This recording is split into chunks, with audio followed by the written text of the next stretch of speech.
This computer. There we go. All right. Baruch Hashem. Woohoo! Yeah. Sorry for the technical difficulties. I had 10 minutes of struggling with Facebook and YouTube, and here we are. Baruch Hashem. Now we're back at it. We're learning Parshat Ki Teitzei. Beautiful parsha to learn. There are a number of mitzvot. In fact, I believe more mitzvot than any other parsha, 72 to be exact, of the 613. Do the math, figure out what percentage that is if you're curious. But either way, it's a whole lot of mitzvot, and that's exactly what we're going to look at right now. We're going to go straight into our deeper dive here, right into the source sheet that I shared with you via email. A lot of mitzvot, especially the first few, are complicated, difficult to explain to people who are unfamiliar with the Torah. They're mitzvot that are definitely, they seem unpleasant, and for that reason alone, it's worth looking at the sources to try to understand this a little bit better. So the parsha gets its name. Ki Teitzei means when you go out. So it comes from this first verse that we're going to look at, chapter 21, verses 1 through 13. Begins introducing us to the first of the mitzvot of this week's parsha, which again, as I sort of introduced, is a difficult mitzvah to understand. It says, Ki teitzei milchama al oivecha, when you go out to war against your enemies. Hashem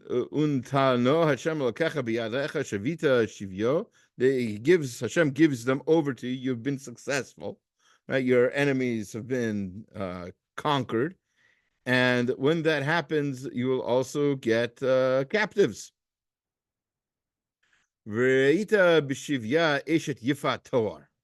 And you might find amongst the captives a beautiful lady,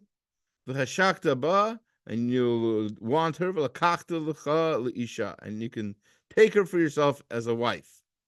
In other words, there is a process by which this otherwise really corruption of human nature, animal nature, there's a way to make it holy. There's a way to kosher it, and that is to take her as a wife. To bring her into the house, and make her grow out her hair so it's unwieldy and unattractive, and she's not supposed to braid her hair, make it look nice. Vasata et siparnecha, and she has to trim her right. So she has to cut her hair, she has to cut her nails, and she can't really decorate them the way she might ordinarily. V'hesira et simlat shivya, and she has to wear this garment, this clothing of basically of a captive. Me'alecha v'yashva l'bevisecha uvachta et aviha v'etima. So hopefully after about a month, she'll forget about her father and her mother. Yerach yamim, after a certain amount of time. Of course, obviously she's not going to forget about them, but there's already, after a month of being in a Jewish person's home, in a holy Jewish person's home, it'll be a completely different environment than what she's used to, is the idea. And after that, you really want her as a wife? After that, then you can take her as a wife, and then she'll be a wife to you. There is a lot to say about this, and like I said, it's a very difficult mitzvah. It's very unusual. We don't usually get mitzvot.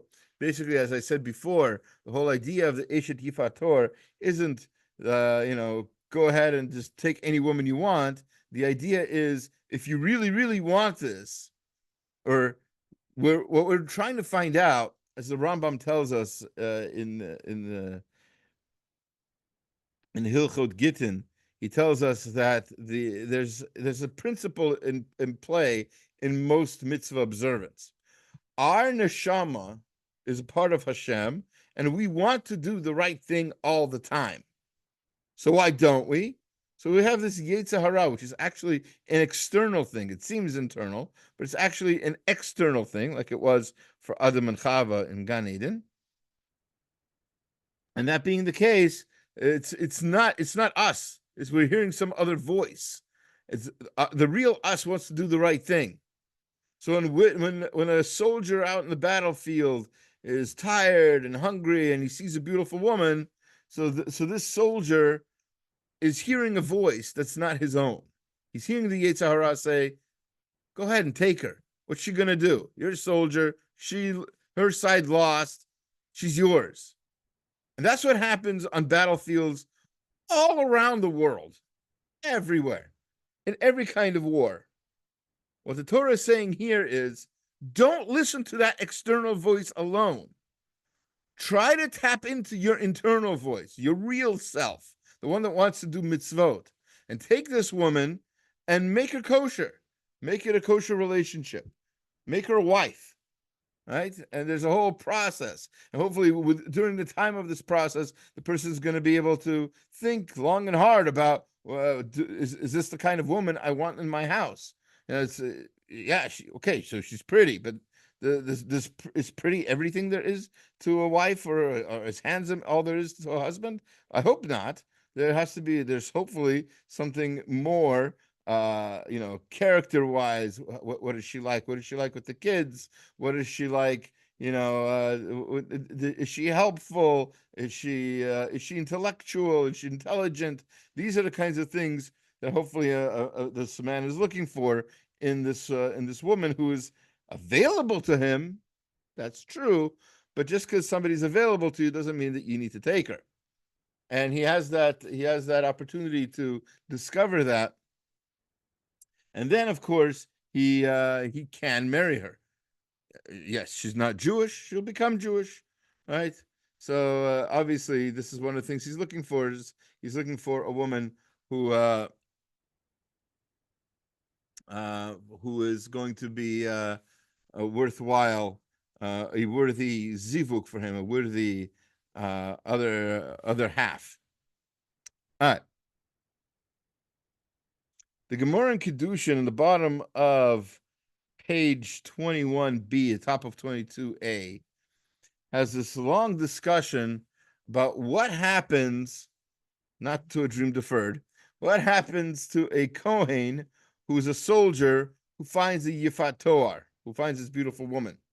Right? We've been saying, he has to make a decision, he has to make her holy, but there's usually a problem in that a Kohen is much more restricted in whom he can marry. A Kohen should only marry women of a certain kind of reputation and not converts, and etc. There's a whole list of things.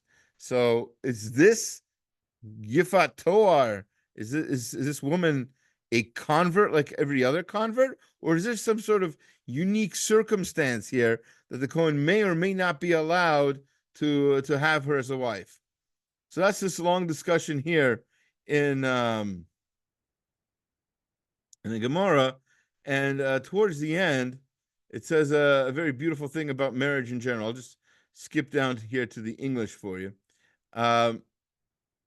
So remember the verse said, and he can take her, vikachel, and he can take her. So what does that mean? What does that phrase mean? So it says that you have the ability to take her. In other words, to marry you. She can be a wife to you. So then why does it need the next phrase, and she'll be a wife to you? Why is that necessary? So that other phrase teaches you that he may not take more than one. It's only one woman that he can take, and it's not like he can take a whole harem for himself. One for himself and one for his father, or one for him and one for his son. That's not what he's allowed to do. And then the next verse, chapter 21, verse 12, that we also read, says, then you shall bring her home into your house. This means that he can't pressure, he can't force her. He has to bring her into the house. And only after a month of her being in the house, after that point, he can have relations with her. She would be a kosher wife to him. On this whole discussion, starting from this point, the Shnei Luchot Habrit, the famous Shlach HaKadosh. So he has a discussion about what marriage means. What's the whole point? And he has a very sort of, as you would expect from him, he's a Kabbalist, right? He has a very Kabbalistic sort of mystical idea of marriage. And that is that a perfect union of a husband and wife can do certain things. By the way, he quotes mostly from the Rakanti here. Kanti, an earlier Kabbalist, so Italian, I believe. I'm just guessing by the name. Adkan Lashono. So he basically says that the marriage is, Hashem has the famous four-letter name of Hashem, Yud and Hey and Vav and Hey.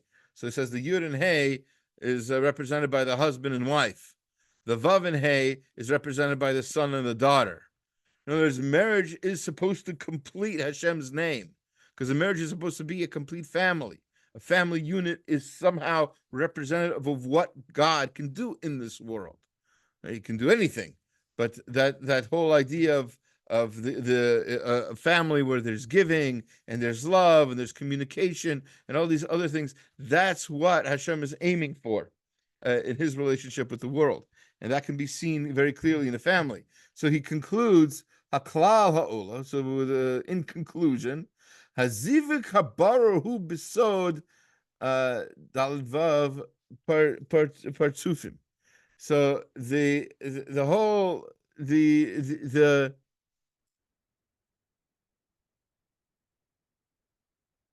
sort of a deep concept, but the point is that a zivug, a pair, a husband and wife, can bring down certain kochot, certain powers from the spiritual world.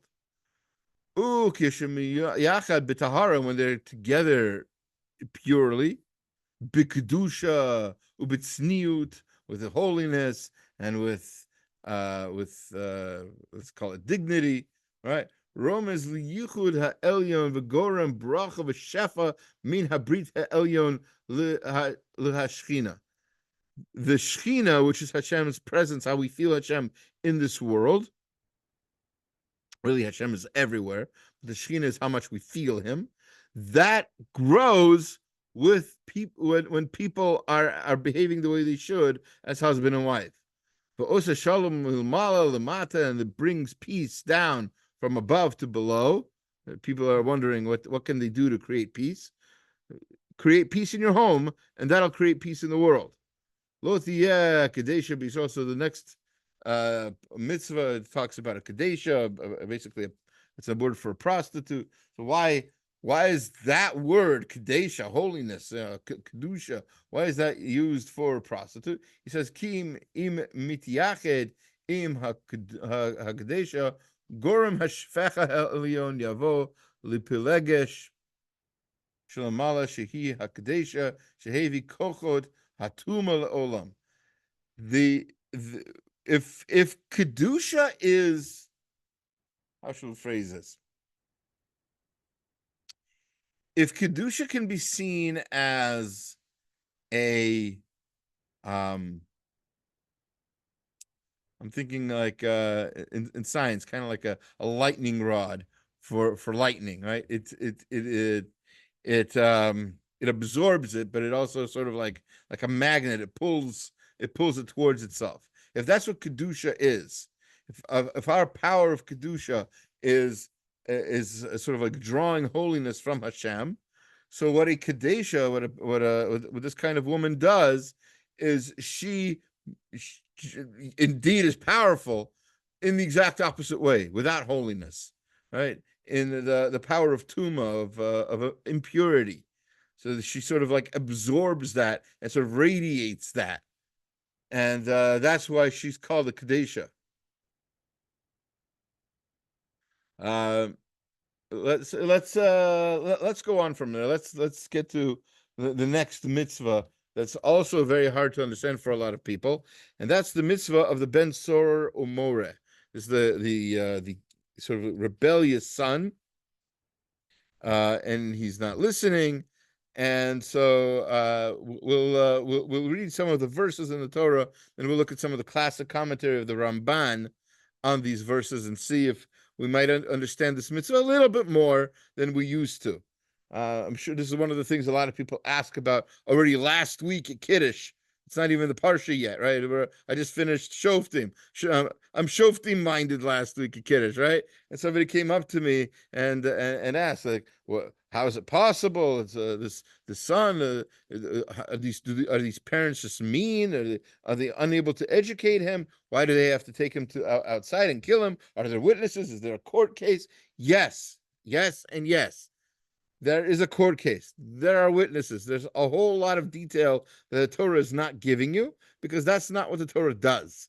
The Torah gives you the basics, just the concepts, sort of like as Rav Hirsch puts it, like sort of notes that you might take in school, and the actual content, right? The lecture that the notes are based on. That's the Torah Shebaal Peh. That's the oral law that God willing we'll see today in the commentary of the Ramban. So let's get right into it. It says, chapter 21, verse 18 through 21 is basically where that would be found. It says, Ki yel ish ben soromor. If somebody has a ben soromora, a rebellious, wayward and rebellious child, son, this Ben, right? He doesn't listen to his father, to Aviv, V'kol imo, not to his father's voice, not to his mother's voice. V'yisru oto v'lo yishma alehem, and they chastise him. They want to fix him, and he still does not listen to them. V'tafsu bo Aviv imo, his parents take him. V'hutziu oto el ziknei iro, they take him to the elders of the city. It's a euphemism that the Torah uses for a court. Al shar makomo, to the gate of their place. In other words, again, to the court. The amru el zikne iro benenu zeh soromore. They say to the elders of the town that our son is rebellious and wayward. He doesn't listen to our voices. One second. Yeah. He doesn't listen to our voices. And he's also Zolel V'Sove. In other words, he drinks and he eats too much. He does no self-control. Instant gratification. Urgamuhu kol anshe iro bavaniva mate. And then so all the men of the city throw stones at him and he dies. And this will erase this evil from your midst. V'chol Yisrael yishma'u v'yirau, and all of Israel shall hear, and they will be afraid. It's scary. It would be something to be afraid of if at any moment this could happen. Happens to be worth mentioning that there's an opinion in the Talmud that this never happened. All right, so that's one thing. That this is more of a what would be called in literature a cautionary tale more than an actual anecdote. Right? This doesn't actually happen in reality. It's more just to scare people, as it says. By the way, last words: Vishmu v'yiro. You're going to hear it and you're going to be scared, and indeed we are. So let's look at what the Ramban has to say about this. And in his classic way, he starts off by telling us what the rabbis of the Talmud say about this. Ben Sor More, Adad Rabotenu, it says a rabbi say in the Gemara in Sanhedrin 68b, Eino Katan, it can't be a child. We're not dealing with an actual like 8-year-old, 9-year-old here. Shekatan Potter, because a youth, a child, a minor, Potter Mikol Anashim Shebetorah V'Chol Mitzvot Ha'amurim Betorah. He's not judged as an adult. No matter how bad the crime might be that he does, he's going to be tried as a child, and the child does not get the death penalty. So this can't be talking about a child. Avahu maybe shtei sa'arot. He indeed has begun puberty, at least. It doesn't necessarily have to be a bar mitzvah, a 13-year-old proper.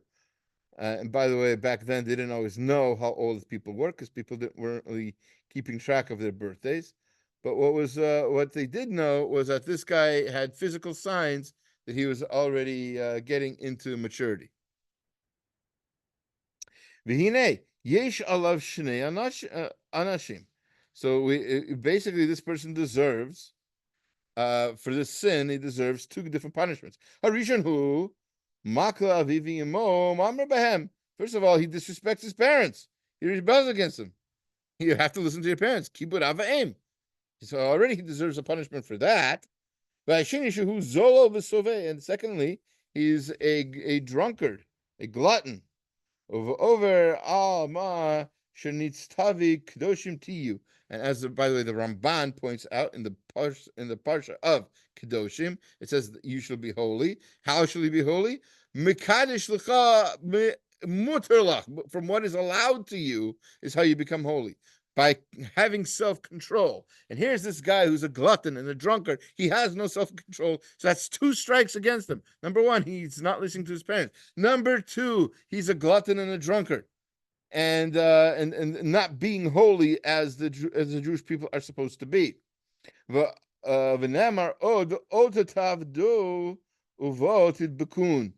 later on it says, him you shall serve and him you shall cleave. Right? You should listen to Hashem. And here this guy's not listening to his parents. He's definitely not going to listen to Hashem. Kasher perashti v'nitztavinu l'dad v'Hashem b'chol darcheinu. And as he explained over there, as I said before, v'sov zolo lo yodea derech Hashem. Somebody who's a drunkard and a glutton does not know the way of Hashem, and that's one of the commandments. You're supposed to be on your way to cleaving to Hashem. That's kedoshim to you. It's a mitzvah, says the Ramban. So here he's not listening to his parents and not doing the mitzvah of cleaving to Hashem. Al haklal ein bo ata chet mavet. But he's still not guilty enough to get the death sentence. H-Shem sovo hu nidon. And he's not judged because of what he did, but because what this will lead to. As the rabbis explain over there. Happens to be over there, it's a Mishnah in Sanhedrin 71b. All right. And this then, it becomes the explanation of that last phrase that we've focused on, that the Jewish people will hear and they'll be afraid. Kilo humad begodel cheto eliezer bo et harabim. He is not being killed because of his sins and how bad they are, and that he doesn't listen to his parents, and that he's not growing closer to Hashem. That's not why he's being killed. He's being killed because he is going to harm others.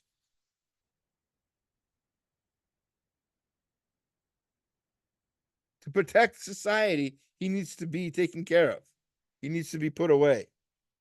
And they did not have a reform system back then, right? They didn't have the prison system where supposedly you're supposed to be detained until you get better. And it's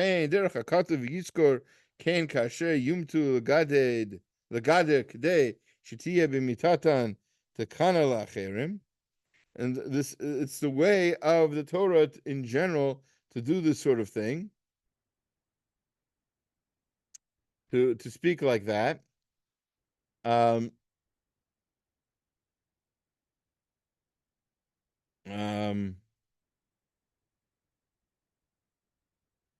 It's this phrase that in order to protect society, this person's going to be killed, and that is going to benefit people.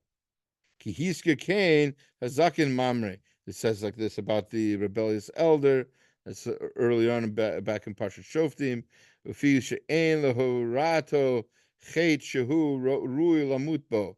Since that rebellious elder, he's going to rule and try to make a law different than the other rabbis, and what that's going to end up creating is a different Judaism, a different society. We don't want that, and so that's why that person gets the death penalty. Rakula hasir machlokot min haTorah kasher perashti sham. As he explains over there, the whole point of killing that rebellious elder is to avoid these disagreements. V'chein be'edim zomimim shehergin v'lo hargu. Same thing with edim zomimim, false witnesses, who are also killed, even though they didn't necessarily deserve the death penalty. They didn't do anything like that usually gets a death penalty. They just testified wrongly. V'chein hiskir b'mesis l'fishuhu nerag b'diburo hara bilvad. Same thing goes for somebody who's a mesit. That's somebody who convinces other people to worship idols. That person is also killed. All these people, avar b'nisat avodah zara v'lo shama elav, even though nobody listened to him, and even though nobody worshipped avodah zara, aval mitata liyatze et hanisharim. His death is for the benefit of society. His death, by getting rid of him, it's better for everybody who's left behind. V'gam zo mitzvah mechudeshet. Just like that, this new mitzvah, this idea of this ben sora mora, does the same thing. O bevoeret mi kabed et avicha v'etimecha v'ish imo v'aviv tiro.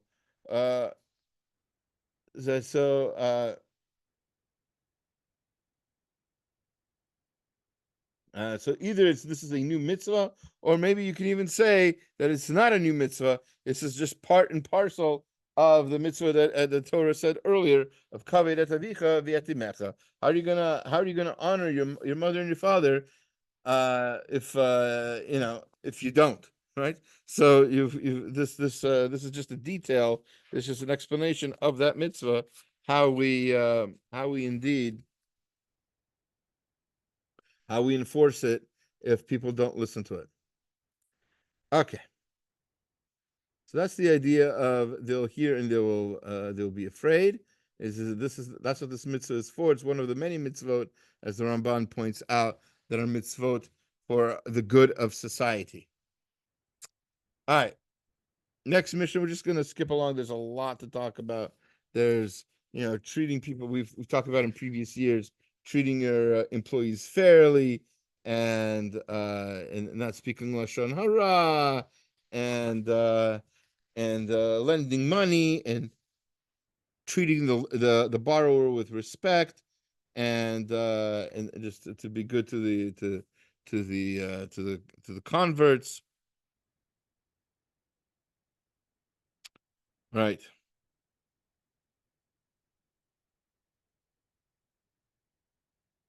All right.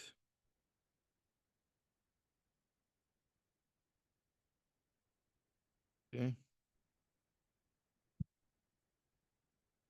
Okay. Baruch Hashem. All right. Where were we? So the next mitzvah I think we can go to is in chapter 22, verse 10. And over there it says, Lo tachrosh b'shor uv'chamor yachdav. An ox and a donkey can't plow at the same time together. Can't attach both to the plow. What's going on here? Why not? So first of all, Rashi tells us that this isn't just for an ox and a donkey. Hu adin l'chol shnei minim sheba'olam. The Gemara says in Bava Kama, this is true for any animal. It could be a dog and a cat, a horse and a gopher. You can't put on a plow two animals of such varying strengths and abilities and everything else. If you're gonna plow, or pull a carriage or anything else, you have to make sure that you're using two. If you want to use more than one animal, use two or more of the same species. You can't have a donkey and a horse, or maybe you can. That might be considered the same species. Not going to get into that right now. But you can't use an ox and an otter or whatever. It's not going to work. It's utterly a bad idea. All right, you ought to have known better. Okay, so that's Rashi. First of all, that this is true for any mountain. But if that's the case, you must ask yourself, Rabbi, why are you telling us that that's true for every animal? There are specific animals named in this verse: an ox and a donkey. Could have said dog and a cat. It could have said a dolphin and a sea lion. I mean, it's hard to plow with these things, but it could have said any particular animals. There's plenty of other animals that could have been used. A bull could have been an example, right? A horse. Why these particular animals? So says the Bali Tosfot, the Dad Zakanim, Rashi's grandsons, etc. Lo tacharosh b'shor v'chamor yachtav. Why? Lefisha hashor malagera. The ox, after it eats, because it has multiple stomachs, because that's what makes it kosher, right? It's a ruminant, which means it takes the food from one stomach. Sorry for being graphic here, but then recycles it, reuses it, puts it back in its mouth, then chews it some more, puts it in another stomach, gets more nutrients out of it that way. But that's one of the ways that an ox can go for long periods of time without having to eat again, because it has a device inside of its system to reuse its food. But the donkey does not. And the donkey is standing there hungry, working together with the ox, is not hungry, and the ox is thinking to himself, "Mitztayer hachamor."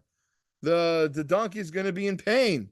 Kishi yishma hashor ochel. He knows, he hears, the ox is chewing on something, and the donkey's like, "Well, how come I'm not chewing on anything?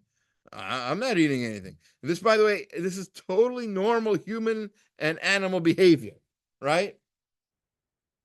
Probably the reason why we have a mitzvah to feed animals, if we have animals in our house, to feed animals before we feed ourselves, right? We all go through this. Just the other day, in fact today, I was driving carpool, and one of the kids had food, the other kid did not have food, and the kid without food said, "What gives? How come I don't have food?" Well, maybe you should have packed more, or maybe a couple of thousand other answers you could have given. But the fact is, there's a perceived injustice when someone else is eating and you're not, and you're hungry. And good luck explaining to the donkey, it's not like he ate just now. This ox is a ruminant, it's a bovine, and so therefore he's eating food from before. You're not going to be able to explain that.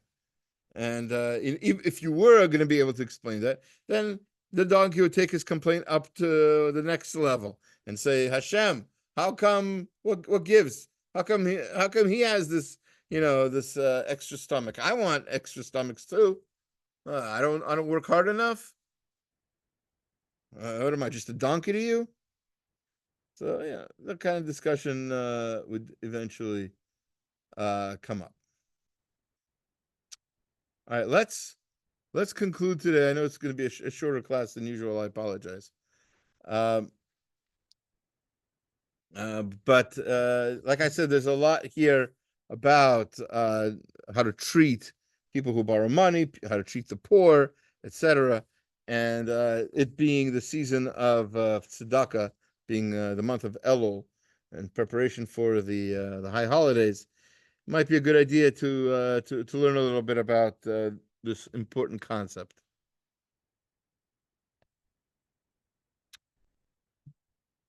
You've got a worker, you've got an ani, right? Lo ta'asok, says the Torah, chapter 24, verses 14 through 16. Lo ta'asok sechir ani ve'evion me'achecha, o begerecha asher b'artzecha b'sharecha. Do not ta'asok, ta'ashok, sorry. Do not, how do they translate it here? Cheat, okay. Do not abuse, do not cheat your worker, the poor person, or the ger who is in your land. B'yomo titin scharo v'lo yhavo alav hashemesh ki ani hu ve'elav hu nosa et nafsho v'lo yikra alecha el Hashem v'haya b'cha chet. Very strong language. All right, verse 15. What's going to happen? You have to pay him on the day that you hired, that he's supposed to be paid.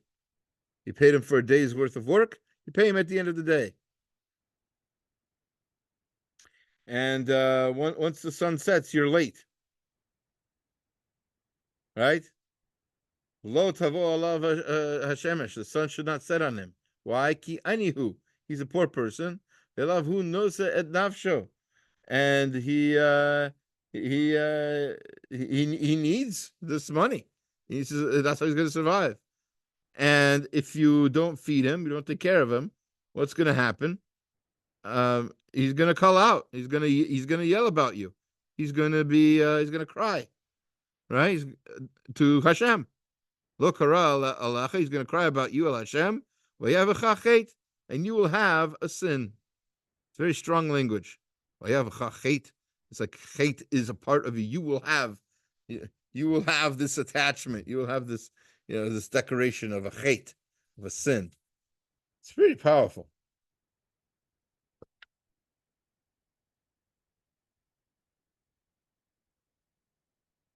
Says the Orach Chaim HaKadosh. We started with the Shlah HaKadosh. Now we have the Orach Chaim HaKadosh. We have all the Kadoshes, all the holy people here. Baruch Hashem. So it says that his life depends on it. So why? What in particular? Why is this? Why are we so strong about this? This is the big sin. Not listening to your parents. Okay, that's bad. You get killed. All right. Putting together the ox and donkey. That's bad. Don't do it. You don't pay your work on time. You will have sin. That's sin. That is chet. You will have. You will be guilty. Why are we so strong here? So it says the Orach Chaim HaKadosh. Let's get to it.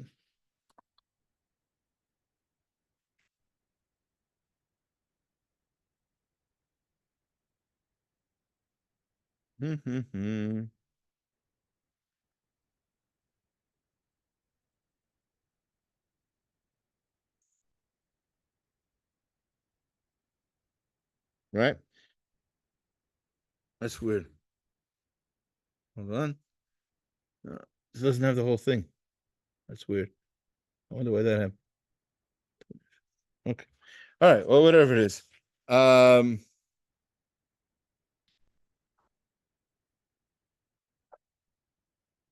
Right. Okay. Hakavana. Shagam ha'oshek sachar eno ela gozel mamon. The point of this, the kavana here of this verse, is that even though